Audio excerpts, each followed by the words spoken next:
that means we're live yet. Now we're live!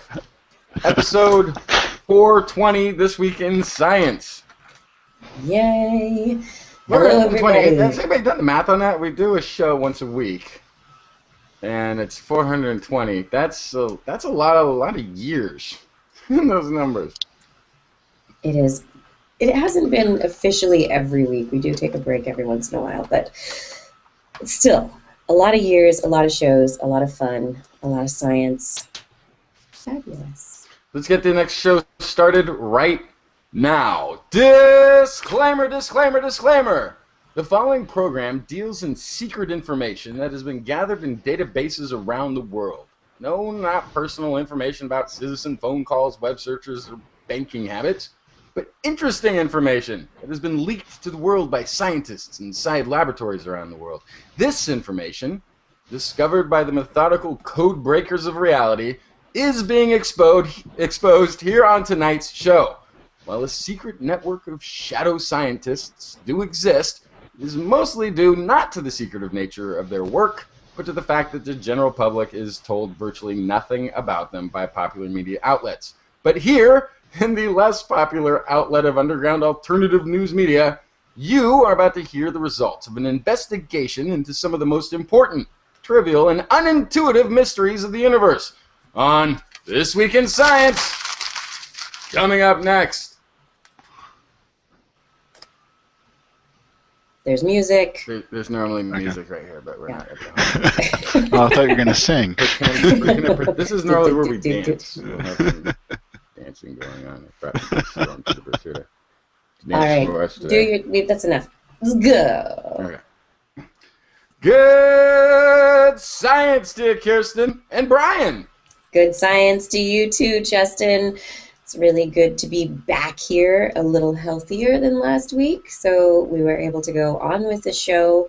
We are lacking Blair, but we have picked up a Brian, so yes. I am excited about this. Yeah. Brian Switek is joining us for the show. We're going to be talking with him about dinosaurs, which I think are his favorite subject. Oh, absolutely. Yes, that's the number one. That and then cats right afterwards. But dinosaurs are, I think, make it by a wide margin. Which is interesting because dinosaurs begat birds who like to get eaten by cats. I don't know if they like to get eaten by cats. Don't like to get eaten. I'm not sure that kind of self-sacrifice evolved among birds, but yeah, it's kind of an odd thing. I've been told a few times that I should have a bird for a pet, and I just can't. It's just, having something that's going to live longer than I'm going to, and sort of not imprint but associate itself only with me, just a little bit much. So cats are more my speed. I know what you mean. Being a bird girl myself, I don't have any at the moment, but I have had in the past, and sometimes cats are a little easier. Just a bit. Except when they turn up in your basement. Right now I have one that actually did that about a month ago, who just showed up, and she's made herself quite at home. Still looking for a home for her, but yes, they know that a sucker lives here, and they continually show up. Come to this guy's house. He likes dinosaurs and cats. Yes, okay. That's pretty much it. Like the little cat, like hobo cat signs. Marking. Exactly, yes, cat markings. Yes. Perfect. Well, thank you so much for joining us tonight, and I'm looking forward to talking all about dinosaurs with you. And we have lots of questions to ask because we love dinosaurs. We just don't know as much about them as we would like. So great to have you here to talk about them. Oh, I mean, it's always a pleasure to do it. Fire away. Yeah. Why don't we start with the dinosaur questions? Because now we've just met Brian. The audience, no doubt, is dying to hear all about what's being discovered in Dinosaur Land. And it was just out in Dinosaur Land, in fact. Sorry, I cut you off, Kiki. What were you going to say? No, that's okay. I was just going to say, well, we do have to tease a little bit for the rest of the show. We do have science news stories as well. So we have dinosaurs. We have dinosaur digs. Brian has had some hands-on experience with the dirt recently. And I've got some big physics news. There's a bunch of stuff going on in physics this last week. Naked mole rats. What show is complete without a few naked mole rats, right? And if possible, maybe some Mars news. Justin, what did you Mars think? news. Tabletop. Wait for it. Not fusion, but particle accelerators. What? Yes. What? Tabletop particle accelerators may be able to put a CERN on your dinner table very soon. Let's see. There's interesting research into converting CO2 into methanol, and some maybe not as newsworthy stuff, but perhaps an explanation on how you can make a skyscraper disappear. I do like these stories. I am looking forward to them. I don't know. Dinosaurs, science. Dinosaurs, news. Stories, news. I don't know. There's just so much to choose from. Why don't we jump into physics? Physics? I just Hit me pulled with it some out of the physics. ground. I'm going to hit you with some physics. All right. So just to jump into these stories from this week, there is news on the physics front that researchers are developing plans to create a linear collider that it will be located most likely in Japan at this point in the planning stages. It's going to be a linear collider that its job will be to produce Higgs bosons. They're going to be using particles that are in the same family as electrons, so leptons. The other particles are hadrons, like protons made of quarks, gluons, and other virtual particles. Because hadrons are really heavy, they can be accelerated very easily. They're used in the Large Hadron Collider. Hadron Collider, you got it there?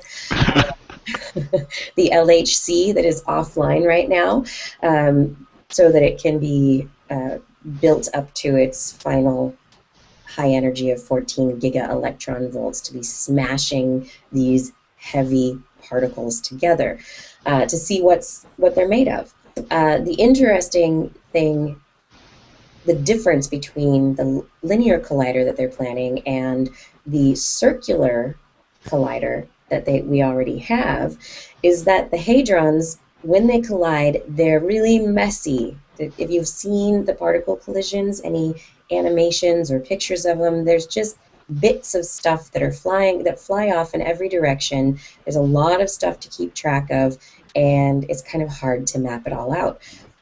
However, if you use leptons, which are smaller, a little bit more discrete, discerning particles, and you use them in a really big linear collider, you can actually get particles to do things more predictably, and so study things in a much more stringent, predictable manner, as opposed to just throwing things together and seeing what happens. So it's interesting to note that even now, while the Large Hadron Collider is still in its infancy, really, we haven't even analyzed all the data from the last few runs. There's more data to come. Physicists in the international community are still looking forward, and they're hoping to build something new, the International Linear Collider. There's a technical design report that has been published by the International Linear Collider team, and it lays out all the functioning and the design and what it might explore.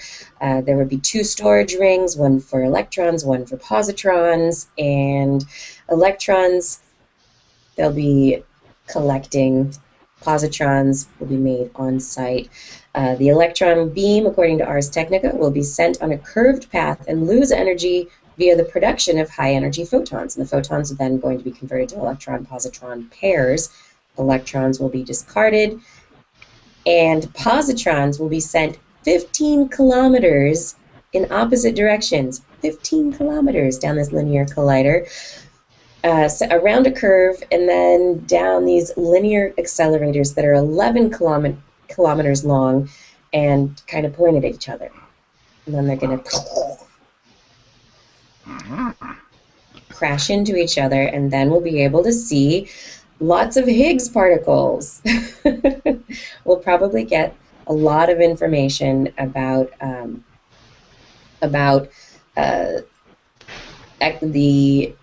the production of Higgs, how Higgs are, where they come from, based on this electron-positron collection. So there's some interesting stuff there. I think I understood most of those words. I think I got physics a little outside my wheelhouse. I think I got. We're smashing things together, and that's really cool. That's pretty much it. Yeah. I pictured the final scenes of Star Wars when they destroyed the Death Star. And it was like wait. The first time or the revamped one? Okay, the first time. Okay, cool. That's for that. To specify. How the particle accelerator in my mind looks right now.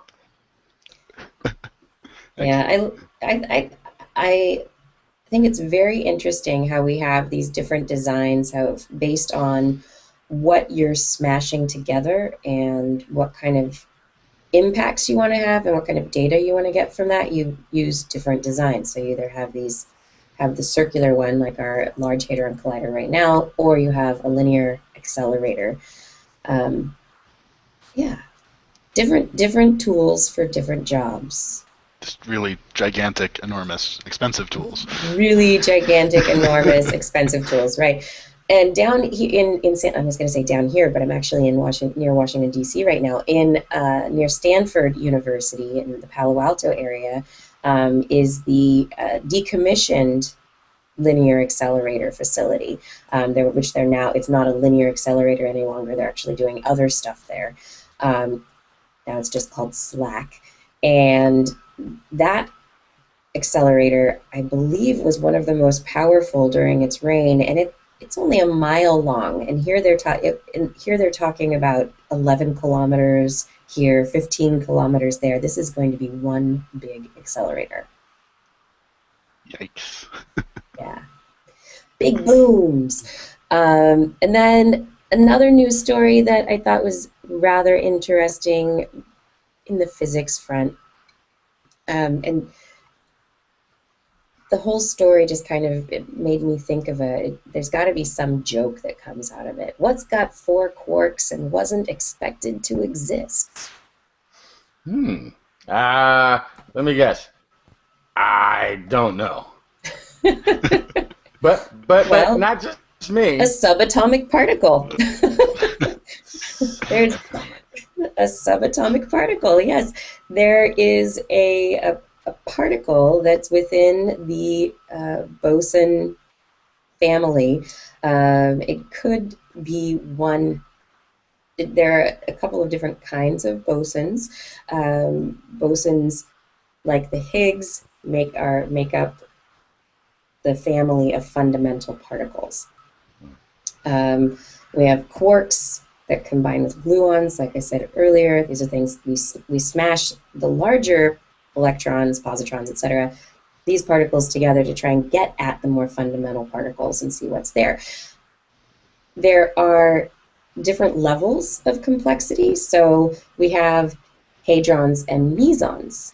And we have hadrons, which are the proton and neutron, and they have 3 quarks in them. And then there are mesons, which are comprised of pairs of quarks, and they like to break apart. And so you can have a meson for a little while, but then it'll be unstable and probably not last very long. So it'll eventually turn into something else. It's like a celebrity marriage. Yes. And so there's a paper in Physical Review Letters that there are 2 different accelerators. The research on 2 different accelerators. At the same time, these researchers found evidence for a fundamental particle that hasn't been expected. It's not part of any of the models. So we know that based on the standard model of physics, you predict certain fundamental particles. We predicted the Higgs boson. The Large Hadron Collider has found evidence for the Higgs boson. Now we have this other fundamental particle that was not expected to exist. It contains 4 quarks, and 4 quarks combined together has never been found before in nature. And if it were a meson, and like I said, mesons are made up of pairs of quarks, so if you had 2 pairs of quarks together, that would be expected to break apart because it's unstable. What they found is that this is a very stable particle, and it doesn't necessarily want to break apart. So does that mean that it has an interesting configuration to how it's combined and how the different parts come together? Or is it because of what factor makes these things stick together in this manner? And it's pretty strong evidence that they've seen it and they know this is there now because this evidence is coming from 2 separate facilities. So we have some good replication there. And really, to me, much more exciting find than the discovery of the Higgs boson, or the potential Higgs boson, because this is why really whether you're kind of hoping the Higgs would be found or not. This is why it would be more exciting if the Higgs hadn't been discovered. Is because then you have a lot more questions you have to answer. When the Higgs got discovered, a lot of people were like, "Yay!" But now that's just confirming what we already thought, and it doesn't answer all the other mysteries of how things are working. But finding something that you didn't expect is the most exciting sort of thing possible to find. Yeah, and now you have to see how it relates to the big picture, where it fits in the standard model, what questions perhaps in the standard modle that were gray areas that you've been perhaps hoping for. The fudge factors. Well, yeah. The little math helpers that jump in every once in a while. It'd be interesting to see what this answers. Yeah, and I know a lot of physicists, when the Higgs was found, were reported. I mean, everyone's excited that the Higgs has been. There's evidence for the Higgs because it does mean that our standard model is probably spot on, right? Which is exciting, but at the same time, people were hoping for much weirder physics, and if there were no Higgs, that would mean some real crazy stuff could possibly be happening. And now, standard model, okay, let's go down this path, and now there's this unexpected twist, and it's like, oh, well, maybe the standard model is a little bit more interesting than we were thinking. And a big part of it was because a lot of other theories in physics have been generated by the standard model's inability to answer questions. So in attempting to answer questions like dark matter, dark energy, gravitation at quantum levels, we were looking for something not the standard model and coming up with numerous theories that would work, mathematical models that would make the universe work again by sort of veering off of the standard model. The Higgs boson, while confirming that the standard model is alive and well and strong, kind of ruined our ability to answer a lot of questions we were hoping to be able to answer by its non-existence. Mm-hmm. So that's sort of the fun thing about this too, is that it's not just weird physics that are going to get introduced, but it's a lot of answered physics that have now been removed by the discovery of the Higgs and the addition of this unforeseen particle. Exciting times.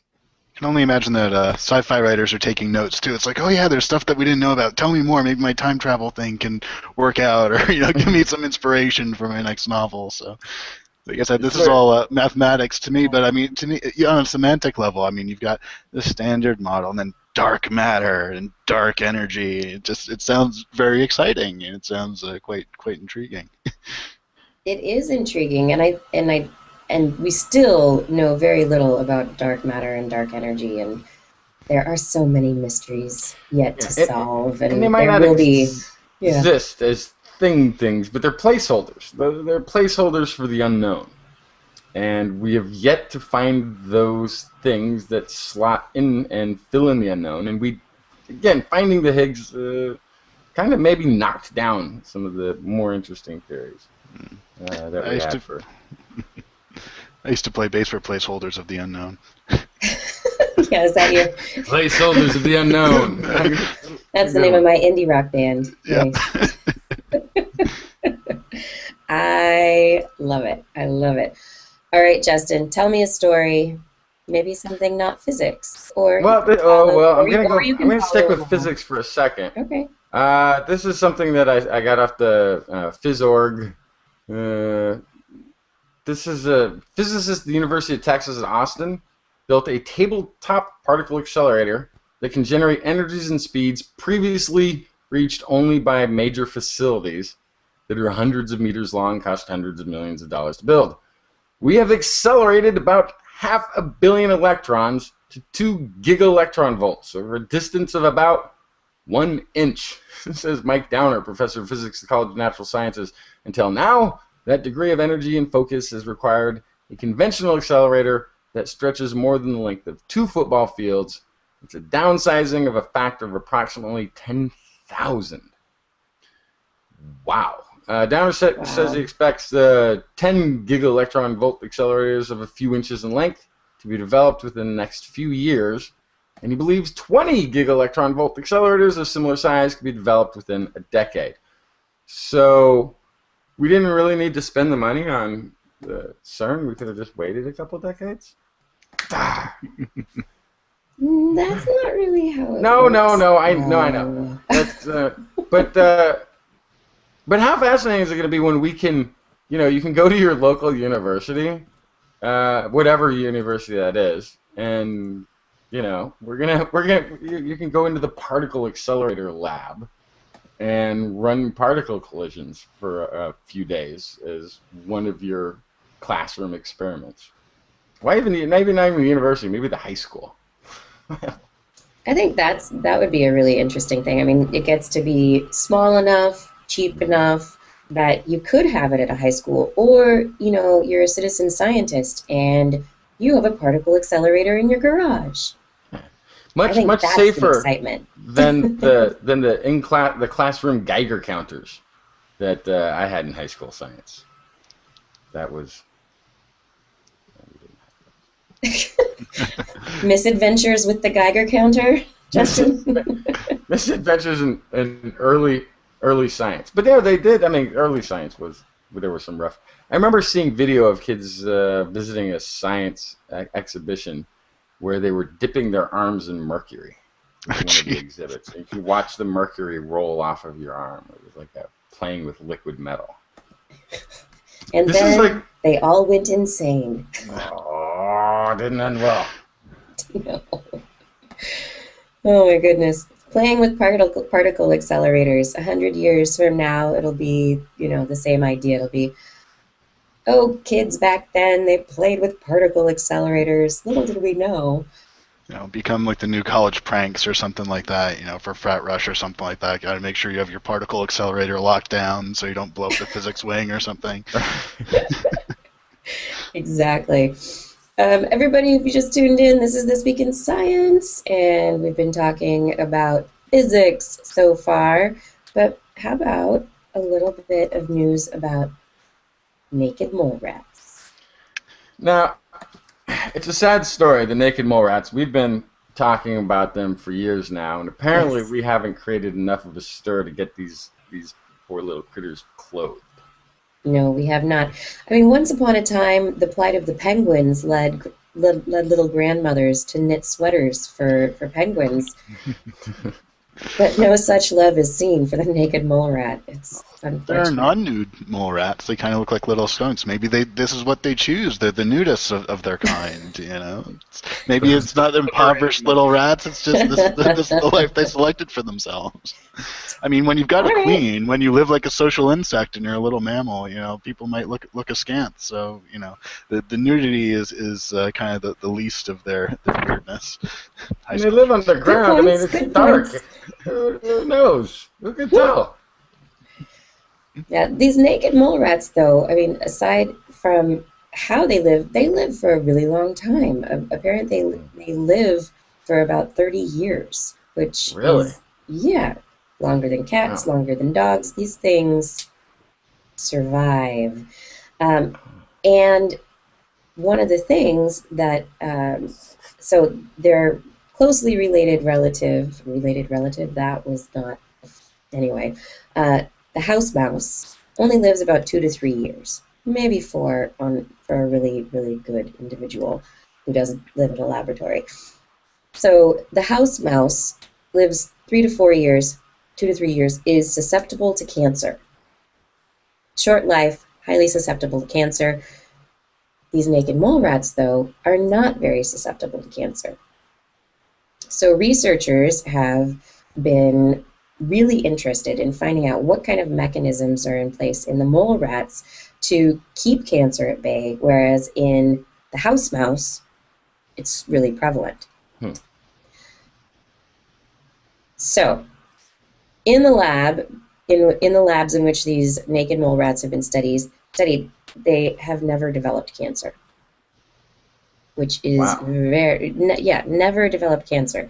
Researchers at the University of Rochester, Vera Gorbunova and Andrei Seluanov, think that they have found possibly a mechanism by which they defend themselves. And they reported it in Nature. There's a chemical that surrounds the cells in the skin and in the epithelium, the armpits, the lungs of naked mole rats, and it's called hyaluronan, and it's present in all animals, and it gets cells to stick together, to clump. It provides mechanical strength, it's also involved in controlling growth, so that when there's a lot of division to create many, many, many more cells. So they thought I can't even pronounce this. Hyaluronan was involved in malignant tumors and allowing them to grow. But there are aspects of it that suggest it might be involved in actually just the regulation of cell growth. And so when they use this chemical as a polymer, it gains thickness. So if you increase the number of molecules in a chain, it then becomes thicker and thicker and thicker.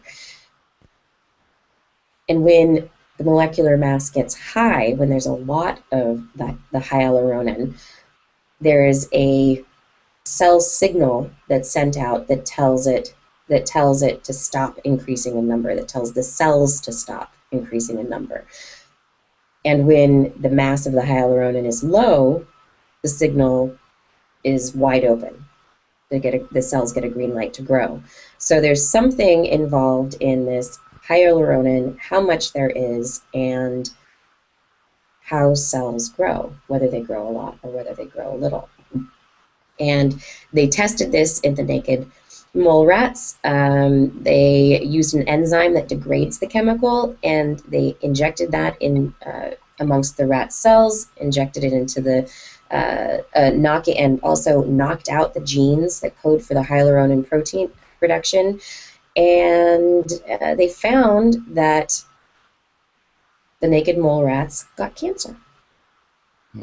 So they were able to cause cancer in the naked mole rats, where naturally, because they have this compound in abundance, they do not get cancer. So it's kind of an interesting new that's a new twist in the cancer cell growth, cell division, tumor growth story. Where does this hyaluronan fit into what we already know about all the mechanisms that are involved in cell proliferation? Extremely fascinating. So it's not necessarily that it prevents the main function of cancer. It regulates it or limits its ability to grow. It tells the body, knock it off. You hit the limit. Yeah, and one of the interesting things, so the mechanical strength aspect of the hyaluronan, it increases in the skin of the naked mole rats because they're naked and they're in their tunnels underground. They need some tough, elastic skin that is resistant to wear and tear, right? So it basically increases elasticity. And so I'm thinking one of the things that people are often talking about in skincare stuff is hyaluronic acid, which is related to hyaluronan chemically. So maybe increase elasticity of skin, reduce cancer, get rid of wrinkles. So this is the double silver bullet. Because this is the problem. You eliminate cancer, something that kills people, and people live much, much, much older lives. But we have to at some point take on a new a point of view of what beauty is, because if the average human on the planet is 90 years old, then pretty much everybody has wrinkles at that point. But if this path turns out to be the cure, the silver bullet, we would not only be cancer-free, but we could potentially be wrinkle-free as well. Exactly. See, I was thinking that it'd be more like the tanning bed industry would get behind this, so you can be out in the sun, not worry about melanoma or wrinkles at the same time. So get some funding from them to pursue this. Yeah. Or you're probably onto something there. Yeah, it'll benefit strange industries. Strange critters benefiting strange industries, absolutely. Yeah, who knew? SPF mole rat. I like it. Suntan lotion. There are so many things that we can thank organisms for helping us out with. So we've got luciferase from fireflies. We also have jellyfish proteins as well, and we've got all these things that we're gathering from nature or learning how to produce ourselves. And I just love the story of the naked mole rat and everything it potentially will give to humanity. Thank you, little naked mole rat in your tunnel underground. Thank you. Justin, do you have any more stories before we go to the break? Let's go ahead and go to the break. There's some other stories in here, but I'm dying to talk dinosaurs. All right. I see it. We will talk some dinosaurs. So, everyone out there, Brian as well, we are going to take a short break. I'm going to talk a little bit about things TWIS related, and I hope that you stay with us. Justin's going to leave. He always does. We'll be back in just a few moments with more science stories and dinosaurs. Well, not actually real dinosaurs, but dinosaur stories. So stay tuned. Cue the music. Cool. Yes. Audible.com is the leading provider of audiobooks with over 100,000 titles in their library, and you can get a free audiobook from them and help TWIS out in the process. How does that work? Well, what you do is you go to audiblepodcast.com. It's audiblepodcast.com/TWIS, and you sign up for an account. That's it. Sign up for an account. You don't have to buy anything. You sign up through audiblepodcast.com/TWIS. You get a free audiobook download, and then we get a little kickback. It makes everybody happy. Audible gets their new customer, you get a free thing, and we get a little bit of money. It's a match made in heaven. Go do it right now. audiblepodcast.com/TWIS. If you want merchandise to help show how much you love TWIS, how a part of the TWIS Minion Army you are, TWIS has merchandise that you might enjoy. So head over to twis.org, buy some of our swag. We have hats, t-shirts, Christmas ornaments, mugs, all sorts of things. And we have a link on our website that goes directly from twis.org to our Zazzle.com store. So look for the Zazzle link in the menu bar at twis.org. Go to twis.org, look for the store. Additionally, if you don't want to buy anything, you don't want to sign up, give your email address to anyone, we do appreciate donations. TWIS is supported by listeners like you. Your donations pay for our bandwidth, our hosting, contractors we need to hire, fun things we try to do for the show, like supporting the ARKid telescope. You're helping to do that. We took some money thanks to you, and we as a community are doing something really fun and interesting.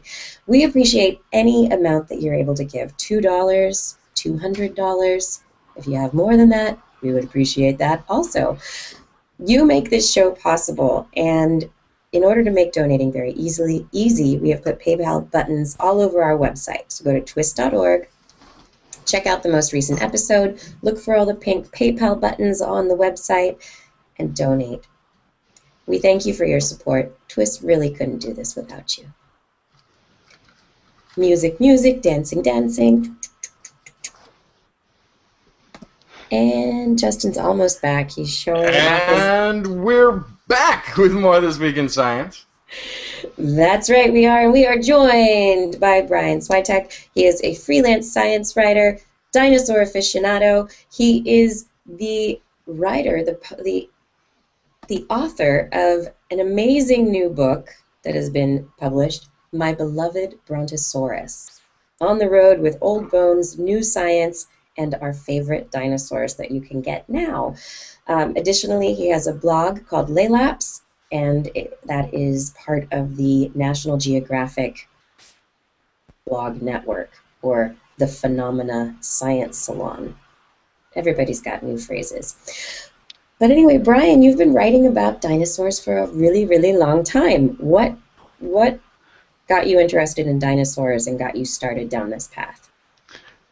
Well, I mean, I've been interested in dinosaurs ever since, I was a kid. My mother tells me that it went trucks and then elephants, which I still love, by the way, and then dinosaurs very, very quickly when I was young, and it never really let go. It's always been there, if not at the forefront of my mind, then at least sort of at the back burner a little bit. And it was while I was at Rutgers University in 2006, and I was incredibly frustrated with my education there. They didn't have a paleontology program, and that's what I wanted to do.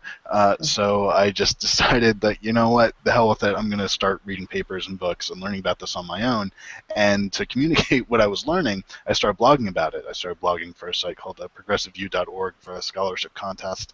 When that ended, I liked it so much I just kept going. So I think I've been doing it since 2006. And just from that, by wanting to learn more about paleontology, about dinosaurs, about natural history, I sort of made this own little weird niche for myself in science writing and science communication. But dinosaurs have been the driving force behind a lot of what I do. It's just there's nothing quite like that. I mean, there's birds. We've got living dinosaurs now, right. But I mean, a chickadee is not a stegosaurus, and a pigeon is not a tyrannosaurus, even though they might be distant relatives. So it's the old bones and all sort of questions that they bring up that keep me going. So that comment, though, as a bird person, I love investigating bird behavior, and I'm just wondering, looking at the bones and the fossils of dinosaurs, you try and figure out what their lives were like. Can you put that together with what we know about bird behavior today to try and kind of make a story? Behavior is tough because we don't have a time machine. We can't observe it directly for a lot of these animals, especially they're so, many of them are distantly related from birds. So if you have something like Ankylosaurus, so this quadrupedal beaked dinosaur covered in armor from head to tail, some of them had tail clubs, something like that. I mean, there's no bird like that today, so how do you use a bird to investigate its behavior? For some of the very bird-like dinosaurs, for the close relatives of the earliest birds and their predecessors, we can use birds to maybe get some expectations, but beyond that, we have to look for trace fossils often. So, footprints, marks left in the ancient sand and ancient mud, sometimes show us dinosaurs walking together, or there's this great track from Tanzania that shows something like Velociraptor walking along, and there's another one alongside it, and then one dinosaur kind of shifts its position a little bit, and the other one shifts to make room for it. So you can see this interaction between the two animals. This is the tracks are really behavior locked in time. I mean, they might seem relatively mundane. It's not a whole skeleton, but the tracks record what these animals actually did. And paleopathologies as well. There's a paleontologist based out of the Raymond, A. Alf Museum in Claremont, California. Andy Farkey is a friend of mine who used Triceratops models to sort of have them lock horns with each other, see what would be possible. And then he went to the bones themselves to see, are there like scrapes or lesions, in these areas that we would expect based upon these horn locking positions, and there were. So it was consistent with the idea that these dinosaurs were locking horns with each other. Same thing with wounds on the faces of tyrannosaurs and other dinosaurs. It shows that when they fought, they bit each other on the face, much like crocodiles do today. So between footprints and pathologies, we can get these instances, these little moments of Mesozoic life. But beyond that, that's one of the big mysteries: is how did these animals actually behave? Yeah, I mean, I love it's kind of a forensic investigation, trying to piece together something that happened a really long time ago from very limited information. Have you ever seen paleontologists role play as dinosaurs out in the field? See, I was a little worried about that question, because when the book was about to come out, I actually got a call from Playboy Radio morning show to come on and talk about dinosaur sex with them. And I thought it was going to be a straight interview. What we're doing now, just asking and answering questions. Instead, they had 2 surrogate dinosaurs, which were women in bikinis, that they said were going to act out the dinosaur mating positions that I said were most scientifically accurate. And they did not tell me this beforehand. It was absolutely, mortifying to sort of have this happen. I have not seen mortifying. The field. It's like bonus. I have been telling Kirsten for years we need to, step it up with something like that, but yeah, no. Probably best not for everyone. No. There's a whole misogynistic thing going on there that it made me feel rather squicky. But I've not seen paleontologists do that in the field, thankfully.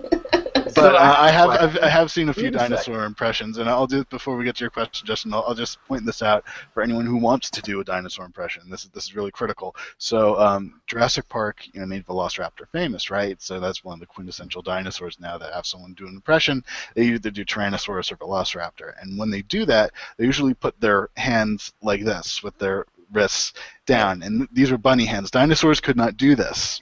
We can do this because we've got these nice flexible wrists, but dinosaurs like a chicken wing, so their wrists that could only go like this, so their palms had to face each other. So in other words, they were clappers and not slappers. So if you want to do a dinosaur impression, make sure you're a clapper and not a slapper. That's funny. Yeah, awesome. You see people go like this. Yeah. Well, those are like the old images. Even Jurassic Park, that's what the raptors and stuff do. But physically, they couldn't have done that. So. Oh, that's so interesting. And that's speaking of looking at the morphology, the bones, how they fit together. Mm-hmm. There's a lot that's come out, say, about Tyrannosaurus rex over the last decade. We've learned that maybe T-Rex didn't do certain things that we once thought it did. Like, we once thought that it was a predator, and now maybe we think it was a scavenger, right? No, that's actually not accurate. That's the thing. That's so that's a bit of Cretaceous PR, I guess. So in 1993, this is around when Jurassic Park was coming out. Jack Horner, who was the film advisor on those movies, he said he gave this talk at a DinoFest symposium, saying that Tyrannosaurus might have been an obligate scavenger and not a predator, because it has tiny arms, it's got beady little eyes, but it's got bone-crushing jaws. There was no research, there's no paper, there was nothing actually really beyond this other than just the appearance. But because it's Jack Horner, the Jurassic Park paleontologist, America's most recognizable dinosaur expert, saying this, immediately it got picked up in documentaries and news reports, and every time anything new about Tyrannosaurus came out, it was always framed in reference to this debate that's really non-existent. There's a paleontologist at the University of Maryland, Thomas Holtz, who's a Tyrannosaur expert, and he wrote this great rebuttal to it. And basically, Tyrannosaurus rex is probably like a big hyena. This is another, hyenas are mammals that they're not like lions. They don't catch things with their paws or claws, but they've got bone-crushing jaws in these skulls, and they're often thought of scavengers, but in some places they catch over 97% of all the meat they take. So they're actually really consummate predators. And in the fossil record, we have things like hadrosaur bones, so these herbivorous shovel-beaked dinosaurs running around that have injuries on them from bites that could have only been made by a Tyrannosaurus, and these are healed. So it shows that a Tyrannosaur bit them and then they escaped. So this is a failed attempt at predation rather than just scavenging. So like most carnivores, or especially even carnivores around now, Tyrannosaurus probably did both. But because of a talk given in 1993, this whole predator versus scavenger false debate still keeps getting this traction. I think that's the question they get asked most often about dinosaurs. Like, wasn't T-Rex just a big scavenger? Wow. Could scavenge, but it was also absolutely terrifying. I'll throw out one little more tidbit about what it was actually capable of. So beyond having the most powerful bite force ever estimated for a land-dwelling organism, I think it's something around 14,000 pounds, is what its skull was capable of basically crushing its prey with. It had neck muscles that were so powerful that it could take a 150-pound chunk of meat. So most of me, basically, I wish I was 150 pounds, it's more like 200, but most of me, and toss that chunk of meat about 15 feet up in the air and catch it again. This is a behavior that's called inertial feeding that crocodiles do and birds do, and Tyrannosaurus rex, based upon the biomechanics, was capable of. So if they did Jurassic Park 1 all over again and ate the lawyer, rather than shaking its head side to side like a dog, it would pick him up, throw him up in the air, a good 15 feet, catch him again, and down he would have went. I have a question for you. So the new Jurassic Park movie is supposed to come out, and there are questions about whether or not the movie will be true to the more recent understandings of how dinosaurs look and behave, or whether it will go the artistic direction of staying true to what the original Jurassic Park put forward. Yeah, I'll admit to kicking the internet hornet's nest a little bit of enraging some fanboys who very, very strict. They love their Jurassic Park canon. It has like to that. So basically, we know that many dinosaurs, including Velociraptor, were covered with feathers. We have direct evidence of this, and where there isn't direct evidence from many dinosaurs like Tyrannosaurus rex, no feathers found directly on T-Rex, but close relatives of it have this kind of dino fuzz. So we have an expectation that it probably did as well. But it's the same reason that when I thought baby T-Rex, maybe this is another fallacy, but I thought baby T-Rexes had the feathers, and then they lost them as they got older. Well, that's one idea. No one's found direct evidence of this yet, but that was the idea was if a big hot-blooded or basically a big animal with a warm-running metabolism had feathers, it would overheat very, very easily. So maybe they were downy when they were little and then lost them when they were big. There's no direct evidence for this, but one of the reasons that we can now expect that maybe adult Tyrannosaurus rex had some kind of fuzzy body covering, I think it was last year in China from early Cretaceous deposits, a new Tyrannosaur 30 feet long called U. tyrannus, totally covered in fuzz. So even big tyrannosaurs could have been covered in this kind of fuzzy body covering. It's the same logic as when we restore like Lucy, the famous Australopithecus afarensis. No one's ever found hair on Lucy or any of these other earliest humans, but because they're related to us and they're mammals, we know that they must have had a hairy body covering. So it's the same logic with many dinosaurs, where even if there's not direct evidence, you have an expectation. So the director of Jurassic Park 4, which I think today was just announced, is going to come out in 2015. I think they pushed it back, yet again. I'll believe it when I see it. But if it happens, the director, Colin Trevorrow, who did Safety Not Guaranteed, which I will say I did enjoy for the record, he tweeted some time ago, just no feathers, JP4. And to me, one of the reasons that the first Jurassic Park was so good, beyond just having a good story and finding a new way to bring dinosaurs back to life outside of time travel or a lost island continent, now using genetics, it was this whole new world in terms of sci-fi. It was the melding of an image of dinosaurs that no one had seen before with the best special effects that Hollywood could muster.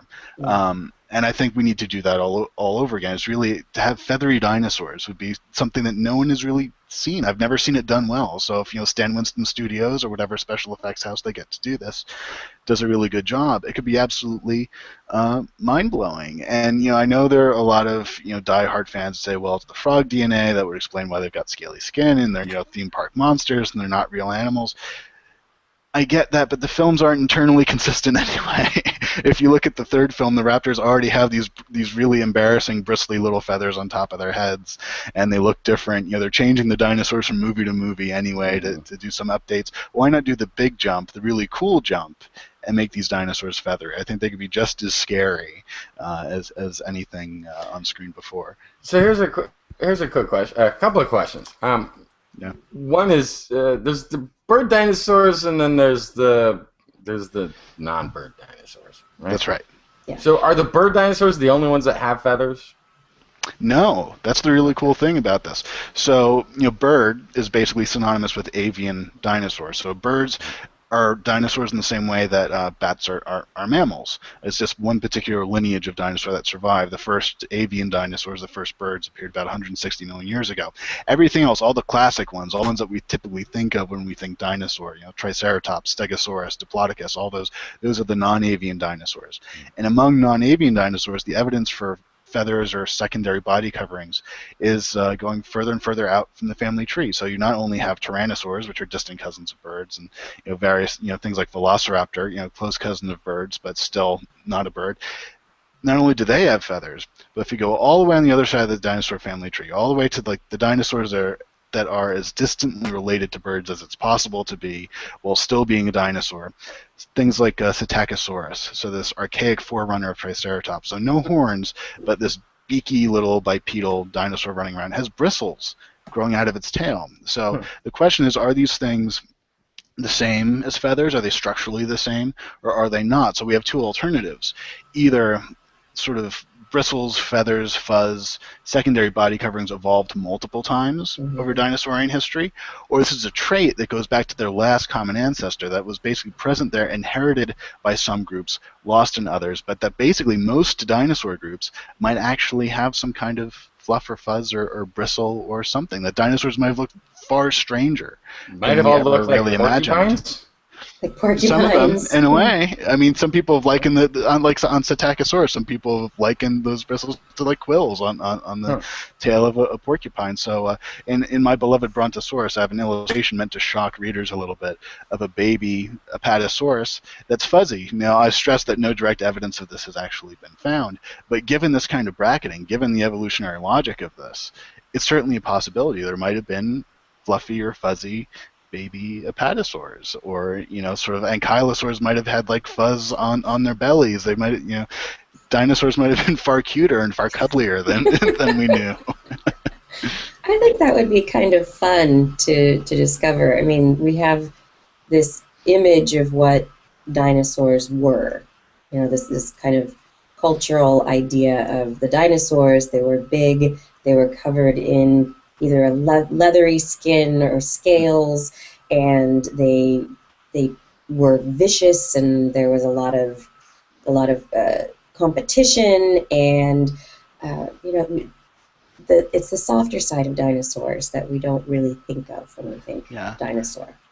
We'll have to put in a plug for another book that recently came out by some artist friends of mine called All Yesterdays, and the point of that book is to specifically counteract some of those tropes, counteract the sort of vicious, scaly monster in every single restoration, instead have dinosaurs, rolling around in the mud or doing, really unusual things that, they probably did, or they certainly might have done, but we just don't think of it that way because we want to see them as monsters. And the great thing about this book is in that they flip it, that if you took those tropes and you applied them to like skeletons of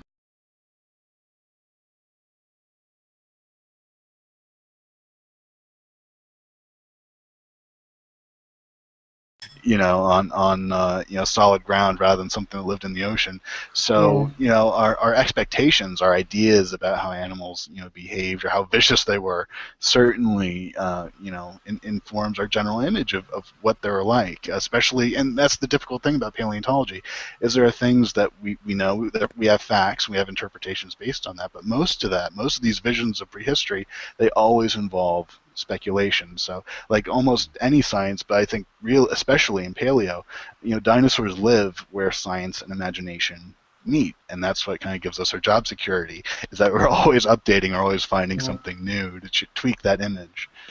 So, and I know you did a different show on this subject, but to really get the answer without some models for trying to perform them while you said, how did dinosaurs have sex? This has not been in any of the nature videos that I've watched.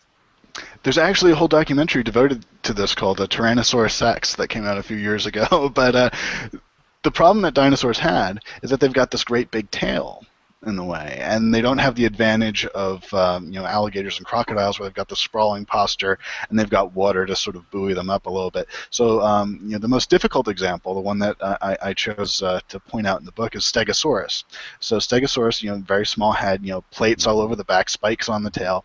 How did that actually work? The standard position that people used to think dinosaurs mated in was the male would sort of approach from behind and throw his one rear leg over the hips of the female, and then they'd bring their cloacae. So dinosaurs had a cloaca like birds and crocs. So did they do a cloacal kiss? See, they probably not, because that seems to be a derived feature. So this is another part of the dinosaur mating game is alligators and crocs. The males have a phallus. Basal birds like ducks and tinamous and ostriches at the base of the family tree, they do as well. So the loss of a phallus seems to be a derived feature. So dinosaurs probably had what's often referred to as an intromittent organ, and one of my favorite bits of scientific jargon. So in order to bring that intromittent organ into proper position, the cloaca of the female, for Stegosaurus, they couldn't throw the hind leg over the back. There are all those plates and things in the way, right? So I've actually been working with a paleontologist at the Museum of Nature in Berlin using laser scans of stegosaur skeletons to see, okay, can we make these dinosaurs get in a position that would actually work? And it seems like the thing that works right now is the female lying on her side and the male sort of approaching, and then he's got a little bit more room to he can rear up on his rear legs, put his front legs over her hips and the tops of her legs, and then they can position their tails a little bit better. So a weird kind of like dinosaur side saddle sort of thing, rather than the typical position. It's interesting, but at the same time, the female in that case would have to really be trusting the male. That's right. That takes a lot of coordination. There's the lying down on the side is not a position that the female would easily be able to defend from. So right, and they'd be but those are also as well. Two herbivores. Things have got to be a lot more interesting if you're talking about like Tyrannosaurus, right? Like. It was probably a little more plain because they didn't have to worry about all those plates and things in the way. So the sort of leg over the back thing might have actually worked. But that's one of the things that we want to know. It's easy enough to draw this in 2 dimensions. It's another thing to take 3D scans of these skeletons or do the biomechanics of it. How far could a leg swing out? How far could a tail actually lift? I mean, dinosaurs figured it out. Dinosaurs have been around for the past 245 million years. It's just a matter of trying to reverse engineer that essential moment in a dinosaur's life. Life will always find a way. Indeed. Do you think dinosaurs could fall in love?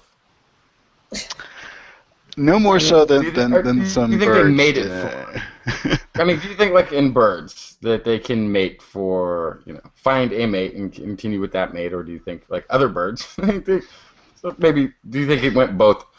Do you think any dinosaurs had that sort of stay with the mate, the one mate connection? I'm not sure how we would test that. I'd love to know. It's like, how do we actually test that without, actually going and observing the animals? But it's certainly possible, because we often think of birds, right? And you say, okay, well, birds, have had this long evolutionary history, over the past 66 million years post non-avian dinosaurs to develop this. But people have also underestimated the closest cousins to the dinosaur group as a whole, alligators and crocodiles.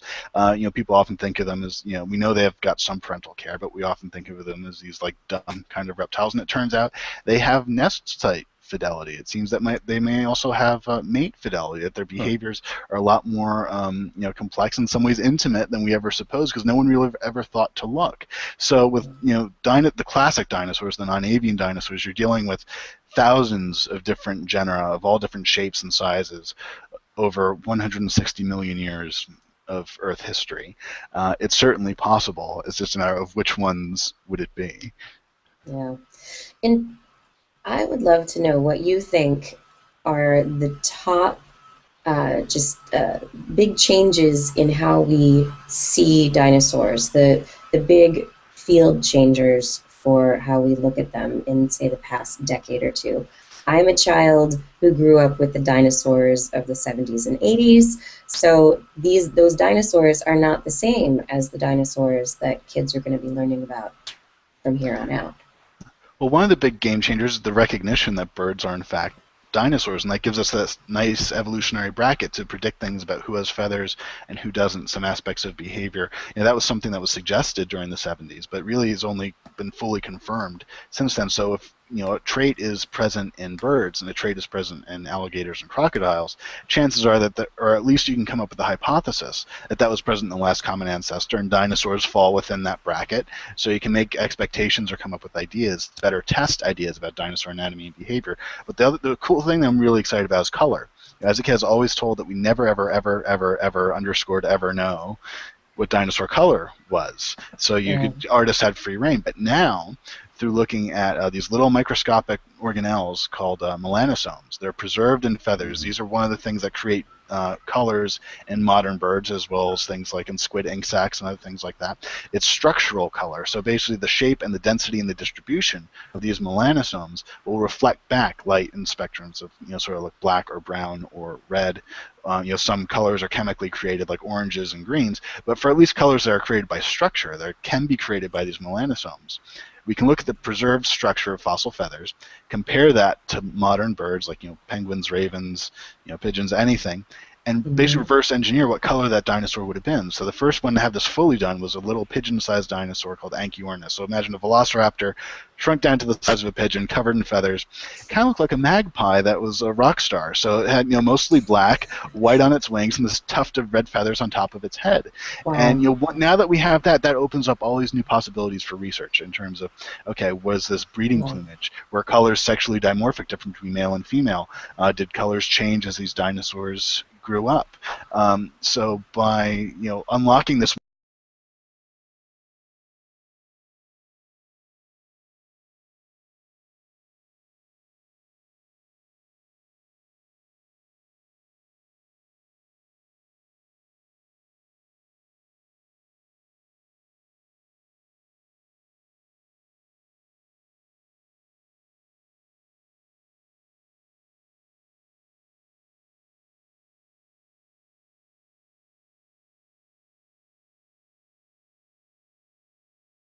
thermic animal, and that its body temperature fluctuates with surrounding environment. So there are all these different weird aspects involved in physiology, and then you have animals, say like great white sharks, that they have body temperatures that fluctuate with the surrounding environment, but remains a few degrees higher than the surrounding environment. So they're sort of in between. So all these variations and other things. It seems in general, based upon how quickly they grew up, the kinds of bone that they laid down in like the bone tissues inside their bone, aspects of their limb ratios, the way that they held their limbs directly under their bodies. All these little clues seem to suggest that they maintained high, constant body temperatures. So basically, they're a lot closer to mammals and to modern-day birds than they would be to alligators and lizards and things like that. So they might have had a unique physiology that it's going to take a very long time to actually reconstruct in detail. But the general profile puts them a lot closer to their modern-day descendants and to mammals like us. Than to the classic image of the sluggish, sort of swamp-dwelling animal. I mean, there are experiments during the 1940s. I mean, that's how long people have suspected this, where they took alligators and they moved them from the sun to the shade to see how quickly their bodies would, heat up or cool down based upon volume. Yeah. It's the same reason why you can heat up a bowl of leftovers in the oven very, very quickly. A whole turkey takes all day. Yeah. So based upon that, they used those calculations to determine if you had something that's 80 feet long, like the size of an apatosaurus, how long would it take for that dinosaur to heat up to become active? And it turns out it would take literally 24 hours, if not more. So the dinosaur basically would never be able to heat up if it had a physiology like an alligator. So it must have been doing something very, very different. So, unfortunately, and that's the difficult part about communicating the science, is that I wish I could say, hot-blooded dinosaurs, and it's simple as that. But instead, dinosaur physiology, I think, is one of the most complicated and complex aspects of their lives that we're still trying to tease out. And I'll leave you with this image, though. The constant image of dinosaurs, these monsters, roaming through fetid, steaming swamps, like Fantasia, right? There are dinosaurs in the snow. There are dinosaurs at the poles. So at the end of the Cretaceous, you had communities of horned dinosaurs, of tyrannosaurs, of these shovel-beaked hadrosaurs living year-round in Alaska within the Arctic Circle, environments that were a bit warmer than they were today, but still would get cold enough annually based upon the geochemical signatures of things like carbon dioxide in the rocks, where we can reconstruct what the climate was like, still cold enough to eventually snow and still going through prolonged periods of constant darkness. Yeah, So I mean, it's not that's a so good 4 months of almost total darkness up right. there. So imagine rather than a tyrannosaur scaly dragging its tail, stumbling through a swamp, a tyrannosaur with its tail lifted, covered in feathers, sort of stalking through snowbanks, under the aurora borealis in the Arctic night. That To is me, a that's one of the most beautiful. powerful That's images fantastic of image. dinosaurs. Yeah. I love that. It just really that it is an entirely new way of thinking about who they were, what they did. Just amazing. So in your book that you've come out with, your beloved Brontosaurus, we haven't touched on Brontosauruses yet at all. Can we not have this conversation? Well, a bit. I've just been calling it by its proper name. Is this kind of like, people who are really into space being upset about Pluto being a planet? Yes, I think it's pretty much exactly like that. Because Brontosaurus was like the baseline for what the age of dinosaurs was. It was the image, the epitome of what a dinosaur was. And you take that away, and all of a sudden we're unmoored. And it's like, well, wait, what else are you not telling me, or what else don't I know? It's when, like a few years ago in 2010, where there's the whole kerfuffle about people taking away Triceratops. Scientists weren't actually proposing this. It was a misunderstanding that was promulgated through some bad reporting. But the idea of Triceratops being taken away, it was, people felt like the rug was being pulled out from under them. Another, dinosaur lost from the land before time. People wouldn't stand for it. And they did. I mean, they could have picked anywhere along the juvenile to the adult in that too, but they had to keep Triceratops. They know better now. Well, I mean, it's a matter of priority. That's just the rules of science. So, in that debate, for those who are not total dino geeks like I am, there are two dinosaurs that live in the same, or found in the same formation. There's Triceratops, classic three-horned dinosaur, everyone knows, and a very similar dinosaur with two big holes in its frill, that big sort of shelf coming out of the back of its skull, called Torosaurus. So, very, very similar animal, just slightly different frill. John Scannella and Jack Horner suggested that Torosaurus is really the mature form of Triceratops. So if this is accurate, they would get lumped together. There's another dinosaur too called Natoceratops, similar, that they suggested be lumped. So if this was the case, Triceratops was named first. It was named before either Torosaurus or Natoceratops, and because of the rules of naming animals, Triceratops would have priority. So those other life stages would be named Triceratops, or have the name Triceratops applied to them, and that was made clear in the title of the paper and everything else. But there is some confusion. I'm like, okay, well, if this one's the adult, then wouldn't that be the proper name or whatever? It's all this scientific arcana that when it bubbles up to the surface, it can get quite aggravating. And didn't we lose a number of dinosaurs just because we found that calcium, their bones were actually can shift over time. You can have one that's got a larger rear cranium, and then over time it can get a larger front plate thingy. Yeah, this is something that's been going on constantly. I mean, over a century in paleontology. It's become a major point of contention now, but I mean, it's always been an issue. Are you looking, so you find a small dinosaur, are you looking at a juvenile, or are you looking at, a dwarf species, or are you looking at a relatively small adult? Like, what exactly do you have, and how do you tell? So the example that you just mentioned has to do with these dome-headed dinosaurs called pachycephalosaurs. So these bipedal dome-headed dinosaurs, the ones that you often see butting heads in restorations. Jack Horner and Mark Goodwin, their colleagues, suggested that instead of having 3 different kinds of dome-headed dinosaurs in the same formation, you just had one, that the smaller ones were sort of younger growth stages of a dinosaur called Pachycephalosaurus. So they went from having these really flat, knobbly heads to ones with a little bit of a dome and big spikes to one with a bigger dome and smaller spikes on it. So this major cranial transformation. That's not set in stone whether that's accurate. I mean, they made a good case, but I mean, it's a hypothesis. It remains to be tested and confirmed and verified. But this is something that's constant in paleontology. Is like the animal that you've got, what is it in terms of its life stage and species and everything else? It's ontogeny is something that's become a very hot topic in paleo right now because of this. And do we have any idea of how long this actually took? Like how old dinosaurs could get?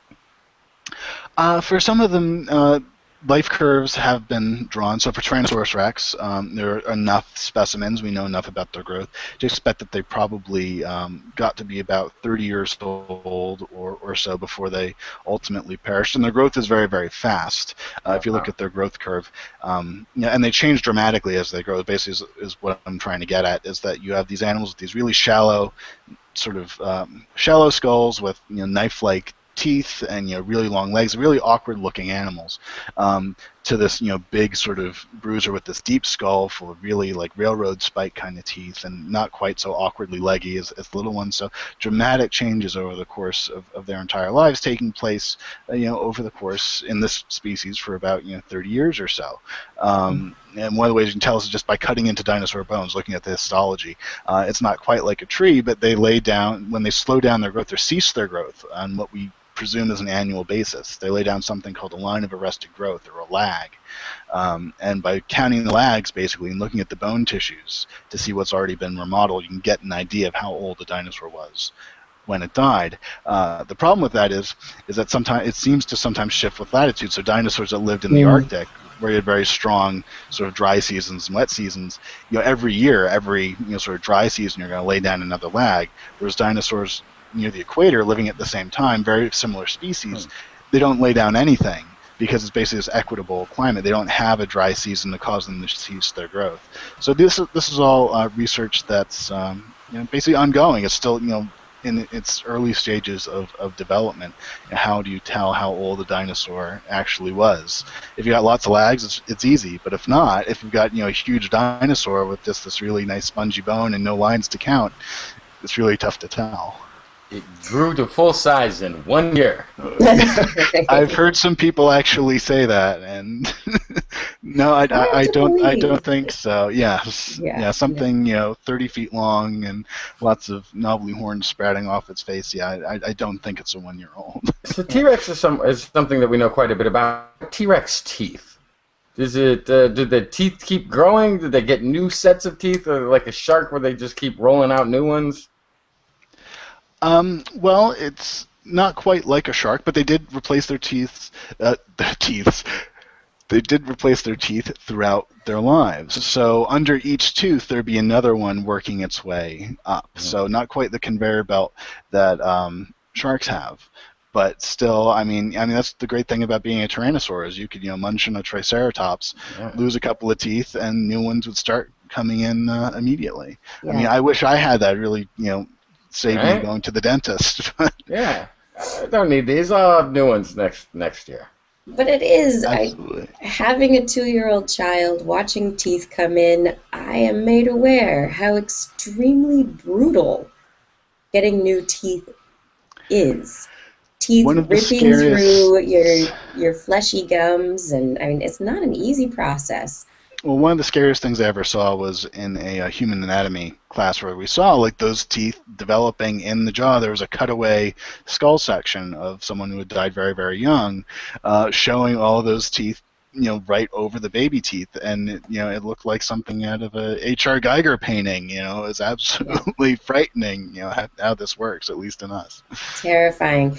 Okay, I know you have to get going fairly soon, and we are coming to the end of the show as well, but I have one final question. We haven't really gotten into your field work and the adventures that you've gotten to have recently, but if you had to choose the most important place to go hunt for a dinosaur fossil, to look for something new that had never been found before, would you choose... Other than China. No, I was going to say, would you choose a Chinese valley like the Shenzhou province, where they're finding all sorts of dinosaurs, or the basement of a paleontology museum? Ooh. Field work has its attractions. I mean, I was just out in the field in sort of the eastern part of Utah, digging up dinosaurs and looking for familiar formations, but there's always a chance you'll find something new. But I would say the basement of a museum. I mean, there's more that's been collected than anyone has even prepped. There are jackets from the 19th century collected by some of the most famous bone hunters around that still have not been opened and still haven't been prepped. There are undoubtedly, probably I'd say, scores of undescribed species in museum collections that have just either been forgotten or neglected or pushed to a back shelf, or someone meant to describe and never got to it. So yeah, I think some of the richest dinosaur treasure troves in the world have to be in museum collections. And how is that still possible? How does a university just not have enough people in that department for somebody to be like, what are you doing this summer? I was going to go back and visit the folks. Oh, why don't you hang out and we'll go through some boxes and maybe make a discovery we can put our name on. So we were talking before about some very expensive science, large linear colliders and things like that. Lots of big money, lots of overhead, lots of things that big organizations like to see. The irony of paleontology is it's very cheap science, but it's very, very difficult to get funded because people say, okay, well, you're not discovering the origins of the universe. You're not curing cancer. You're not doing something that's directly productive per se. So it's very, very tough to get money. So most paleo staffs are very, very small, and you have many curators who are also professors at the local university. So you've got basically, pardon the pun, but a skeleton crew basically overseeing these collections, going to the field, collecting fossils, dealing with visiting researchers, trying to maintain the collections that already exist, managing permits, doing all this stuff, conducting research on what they've already found. So to go looking for more species or saying, okay, I'm going to systematically look at every fossil we've got and determine if there's anything new, it can't there's no time for that to happen. But for people like amateurs like me, for independent researchers, for people who are looking for something new, that's the great thing about being able to go to all these collections is the chance of stumbling across something. And there's always a matter of paleo triage as well when you're in the field. Does something look new? Does it look significant? Wrapping that up, taking that out of the ground, but who knows what might actually be prepared? It's often years between discovery and full preparation to and then description after that. There are animals that people have known about for decades that they can't talk about because the one person is sitting on that skeleton or on that fossil and refuses to name it or just hasn't gotten to it. Wow. So it's a very narrow field. It'd be great to have more paleontologists. So if there are any relatively wealthy listeners out there, to just donating to your local museum. To give you a quick figure, the Tyrannosaurus Rex suit that's on display at the Field Museum in Chicago, sold for almost $9 million. I think it's like 8.6 million or so, at auction. Yeah. The paleontologists at the Naturalist Museum of Utah did a back-of-the-envelope calculation based upon how much it costs to fund basically, lab work and field work and all the basic stuff. The department could be run for about 250 years for that amount of money. What? So, even if you have a paltry amount, even if someone donated like $1 million to the museum, that's years of finding more dinosaurs, of taking them out of the ground. I mean, there is some high-tech stuff with CT scanners and all that sort of stuff, but the basics of finding dinosaurs and finding out what their bones look like. I mean, that's like I said, the sad irony of it. It's very, very cheap, but very, very hard to fund. Yeah, you need the money to be able to hire the people, to have them sit down, dust things off, look at them under a microscope, whatever. Yep. Yeah. There are lots of paleontologists out there. It's just not enough money to let them do what they want to do. But I mean, I think it's amazing given, and that's any science. Everyone knows we got a leaky pipeline. I mean, that's the wonderful thing about paleo is that given the constraint, given the difficulties of the field, that we're finding out all these amazing things about prehistoric life. And I can't wait until my book is, to greater or lesser extent, out of date because of new discoveries that people are making. I mean, that's what I live for. That's awesome. Yeah, but then it's a chance to write a new book and update and to have new stories, and there are always more adventures in the world of dinosaurs. Yes, well, you had me on for my first book sometime back, Written in Stone. I look forward to one day penning a Written in Stone revised edition just for the irony of the title.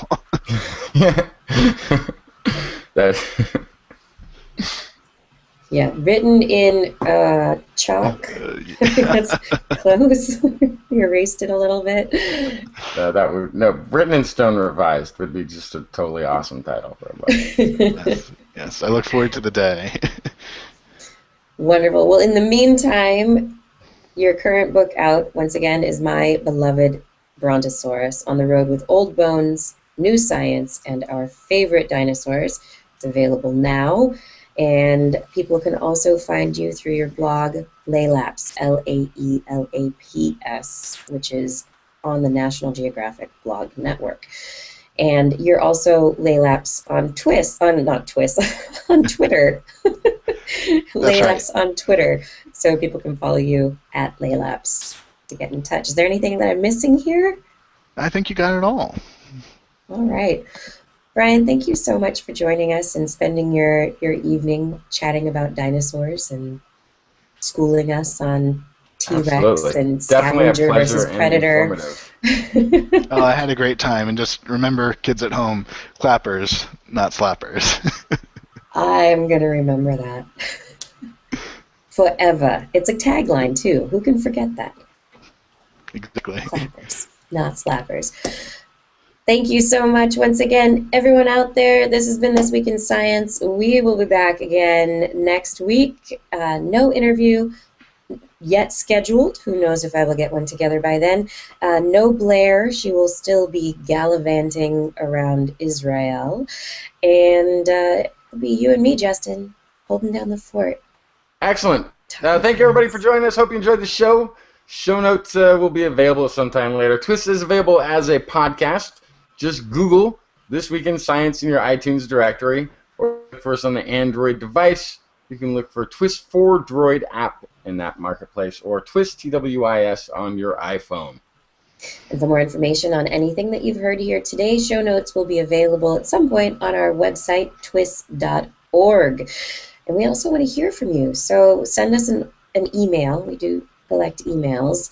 My email is kirsten@thisweekinscience.com. That guy over there is Justin at thisweekinscience.com, or twisminion@gmail.com. Yeah, that's my direct line. Be sure to put TWIS, TWIS, somewhere in the subject line, or your email will be spam filtered into oblivion. You can also contact us on the Twitter, at Dr. Kiki, at JacksonFly, at Blair's Menagerie. We love your feedback. If there's a topic you would like us to cover or address, a suggestion for an interview, a multi-million-dollar donation to your paleontological division of your local university museum, please let us know. And we will be back here once again next week with more great science news. And if you've learned anything from today's show, remember, it's all in your head. Cue the dancing. But there's no music. Dancing, awesome. Dancing, dancing. Well, I got to run. I'm actually going to go see Monsters University. Oh, cool. That's right. But thank you so much for having me on. This was a blast. Thank you thanks so for being much. here. It was really great to talk to you again, Brian. Good night. Good night. He's like, I'm going to a movie. I'm out of here. Monsters U. I want to see that. It sounds good. Oh. So we did all right. We had a couple of glitches.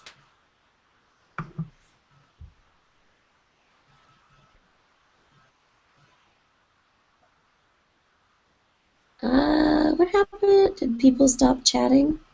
We still have I don't know what happened there. We dropped out a couple times. Yeah, no, I know. And I don't know if we came all the way back.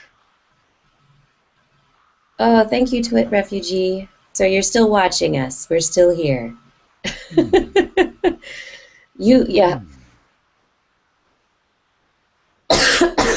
Excuse me, I'm sorry. My mute button was not right in front of me. Yeah, I'm not sure how much of this show got recorded. I dropped out a couple. I guess you guys got to keep going. But I don't know how. We did, but I don't know if it was seen because you're in charge. So when you dropped out, it might have got. I think it went black for everybody. And then the other thing is, it looks like I'm in my regular Hangout creating ability, not from the This Week in Science one. Wait, what? What regular? I think it's this might be just from TWIS Minion, and not from This Week in Science from the page. I don't know. It's really confusing. This internet stuff works, and it's not. There's no manual that I can find. Yeah. So. As long as the YouTube thingy kept going. I don't know where. Maybe we should have checked the YouTube thingy. We're still here. It's so good to know. Anyone who's interested, I don't see Ulysses in the chat room tonight, but I guess I'm going to meet Ulysses tomorrow. Uh-huh. Yeah. Because I am... Oh, you saw some without Justin. Okay. All right. Okay, then. good. They went I black mean, twice. not good that I wasn't there, but you know. They went black, but the audio might have been there, maybe? I don't know.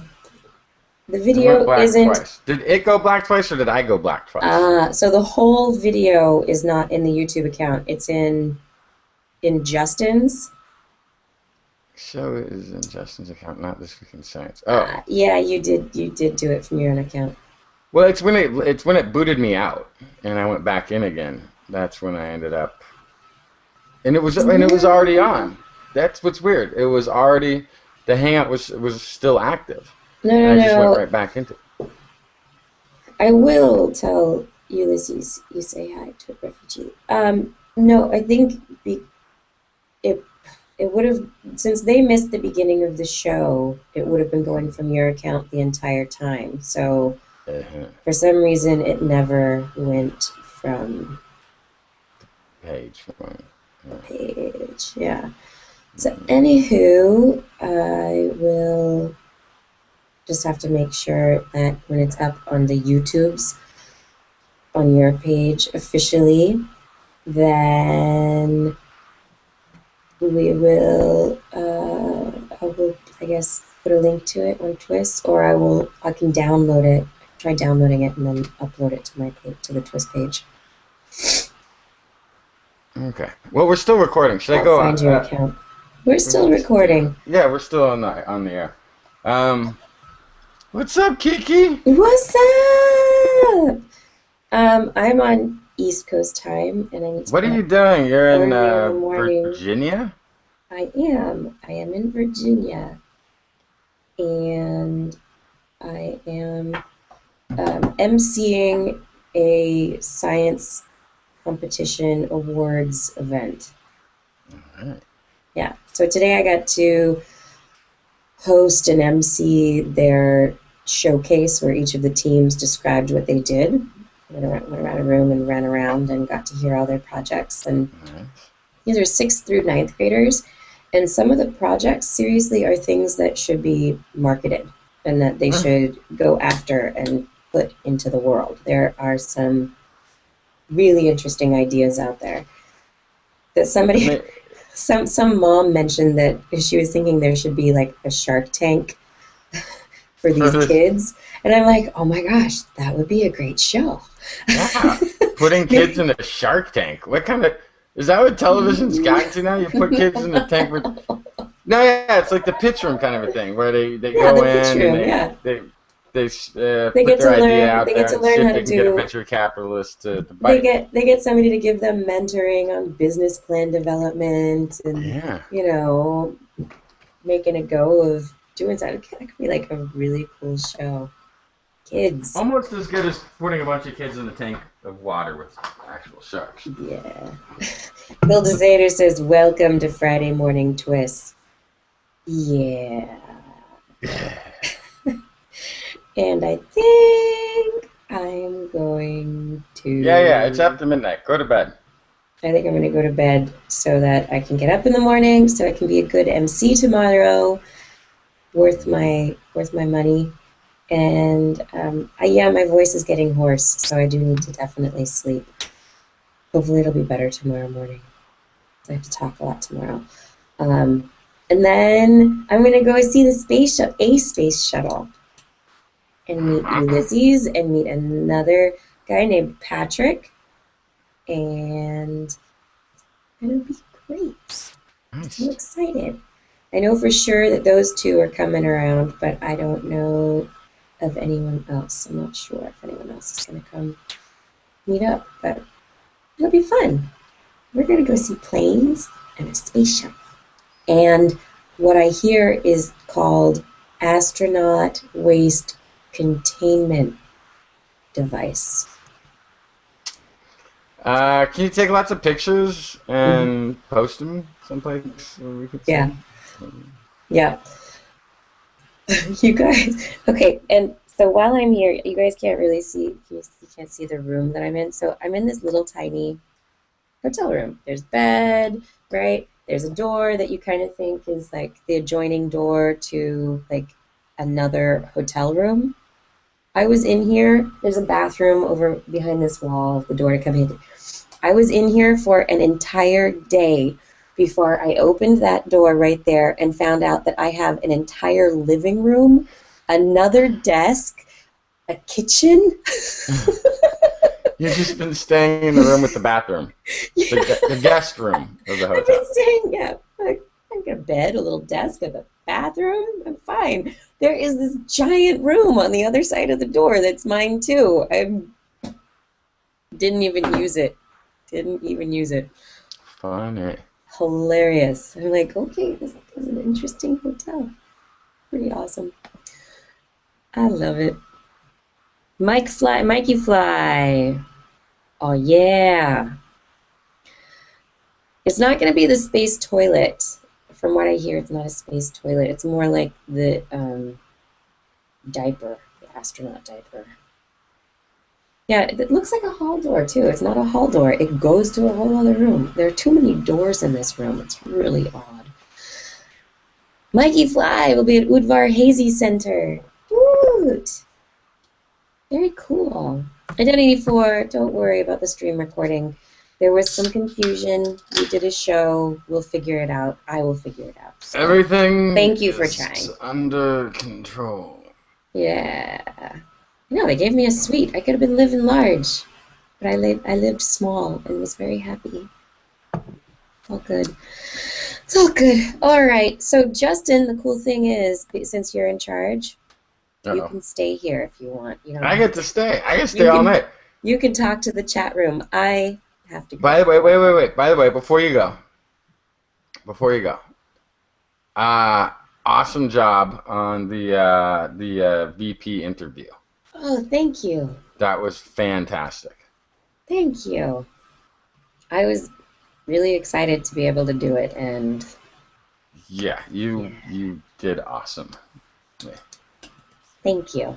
It's so funny though because since then I've gotten a couple of emails, Google Plus notifications, a voicemail from people who want me to give messages to Al. Yeah, well, if you want, just pass them on to me. I'll pass them on to my friend Justin. We'll get it to Al. It's not a direct eventually. connection. I'm friends with his son. Yeah. We go out every third Sunday and race Priuses. Oh yeah. We're part of it's kind of like an elite Prius racing. Sort of like a biker club, but it's a car club for Priuses, and we it's the over 140 club, which is kind of a misnomer. Doesn't mean we go 140. It means we're driving over 100 miles an hour and still getting over 40 miles per gallon. But that's why it's the 140 club. Nice. It's all about that regenerative braking, right? Oh, yeah. Well, we have to take those off to get the annoying driving, regenerative braking. Oh yeah. Regenerative is awesome. It's a really smart system. But still. Yeah, I'll let but yeah, pass the message on to me. I'll send them on to the younger Gore's way, and then it'll go on up the chain there. All right, that sounds good. How's your baby? Is she good? Oh my goodness! Cute little baby. Yeah, I have 3 kids now, but this is definitely the cutest baby of the bunch. Oh. Yeah. I mean, well, the other 2 aren't babies anymore, so it's kind of hard to... The only baby of the bunch now. It's really the only... see, I got all this stuff on my... Oh, no, that's not what I want. All right, get over. I'm trying to find a... Yeah, it's just on the phone. You probably can't see. Yeah, it's backlighting. But trust me, it's a cute baby there. It's a cute baby! Cute baby! Oh, I like the cute baby pictures. My baby is very sad that I'm not home.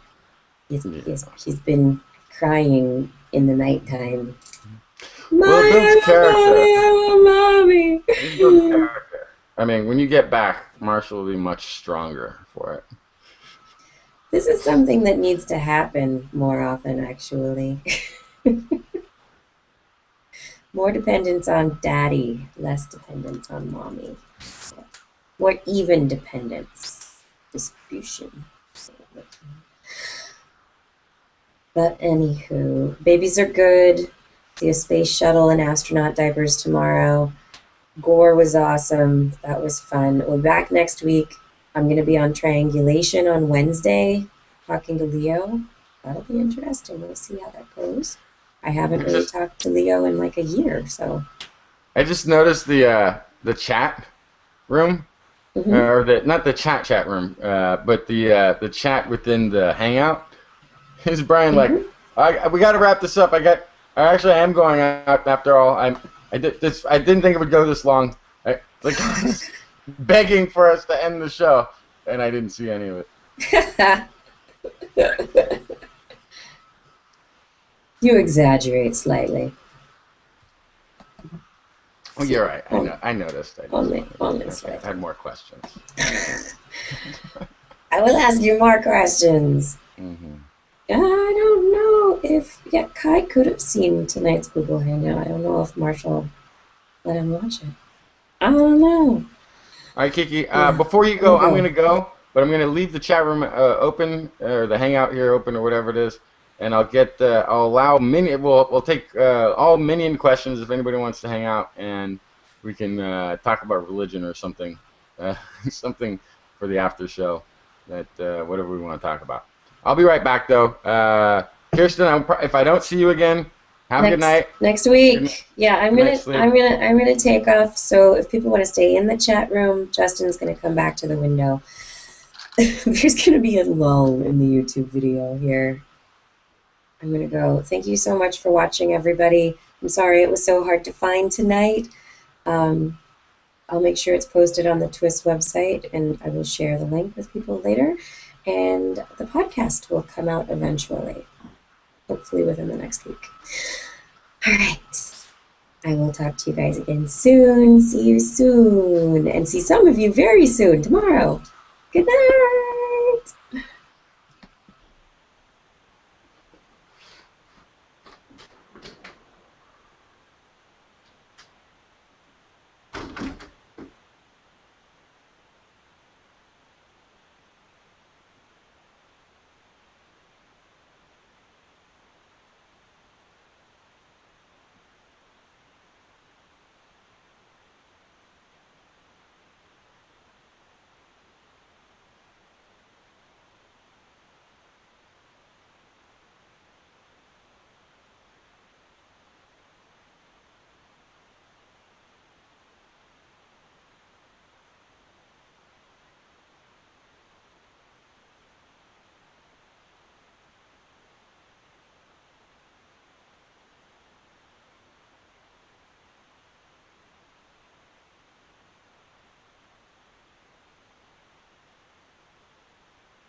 This is pretty sweet here. Okay, minions, is anybody still in the chat room? Is anybody out there? Just type if you can hear me. Is there anyone at home? Kind of want to see if this can get opened up at this point.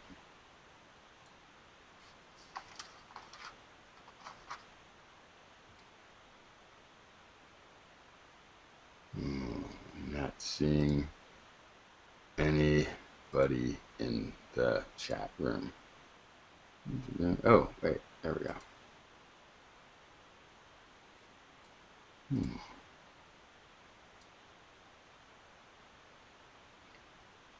Oh, but it didn't just occur to me that there might be.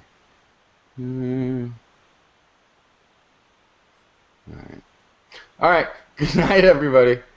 We're gonna call it a night. I don't see anybody in there, and I don't know from here how to add anybody. Maybe we should do a separate hangout. All right. Good night, everyone.